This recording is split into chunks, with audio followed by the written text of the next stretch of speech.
பாடலாத்திரி நரசிம்ம பெருமாள் கோவிலின் சிறப்புகள். பாடலாத்திரி நரசிம்ம பெருமாள் கோவில் என்பது தமிழ்நாடு மாநிலத்தில் காஞ்சிபுரம் மாவட்டத்தின் சிங்கப்பெருமாள் கோவில் புறநகர் பகுதியில் அமையப்பெற்றுள்ள ஒரு பெருமாள் கோவில் ஆகும். கடல் மட்டத்திலிருந்து சுமார் 85 மீட்டர் உயரத்தில் அமையப்பெற்றது என்ற புவியியல் ஆய்வுக்கூறுகள் கூறுகின்றது. கட்டிடக்கலை. இக்கோவிலில் மூலவர் நரசிம்மர் விஷ்ணு மற்றும் தாயார் அகோபில வள்ளி லட்சுமி ஆவர்.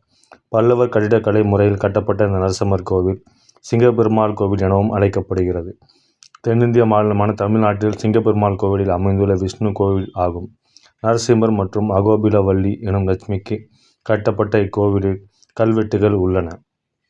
இக்கோயில் 8ஆம் நூற்றாண்டில் பல்லவர் காலத்தில் கட்டப்பட்டதாகும். கோவில் நேரம். இக்கோவில் காலை 7 முதல் நண்பகல் 12 மணி பின்னர் மாலை 4:30 மணி முதல் இரவு 8:30 மணி வரையிலும் கோயில் நடை திறந்திருக்கும். இங்கு 4 கால பூஜையும் நடைபெறுகின்றது.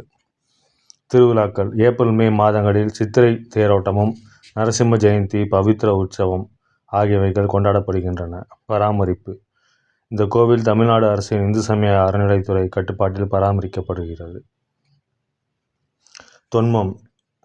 இந்து தொன்மங்களின்படி இக்கோவில் பிரம்மாண்ட புராணத்தில் கோவில் குறிப்பிடப்பட்டுள்ளது. இவ்விடத்தில் விஷ்ணு நரசிம்ம அவதாரத்தில் காட்சி தருகிறார். பிரம்மனிடம் வரம் பெற்ற இரண்யகசிபு தேவர்களை தொந்தரவு செய்தான். தானே கடவுள், தன்னையே அனைவரும் வணங்க வேண்டும் என்று கட்டளையிட்டான். அவனது மகனான பிரகலாதன் விஷ்ணுவின் தீவிர பக்தராக இருந்தான். இது இரண்யகசிபிற்கு வருத்தத்தை அளித்தது. அவர் பிரகலாதனை தன் வழிக்கு கொண்டு வர முயன்று அதில் தோல்வியடைந்தான். இறுதியில் தன் மகனை பல்வேறு வழிகளில் கொல்ல முயன்றான். ஆனால் விஷ்ணு தன் தெய்வீக ஆற்றலால் பிரகலாதனை காப்பாற்றினார். இறுதியில் விஷ்ணு நரசிம்ம அவதாரம் எடுத்து தூணிலிருந்து தோன்றினார். நரசிம்மர் சிங்க முகமும் மனித உடலும் கொண்ட வடிவத்தில் இருந்தார். இரண்யகசிபு ஒரு மாயை நேரத்தில் நரசிம்மரின் மடியில் வைத்து கொல்லப்பட்டான்.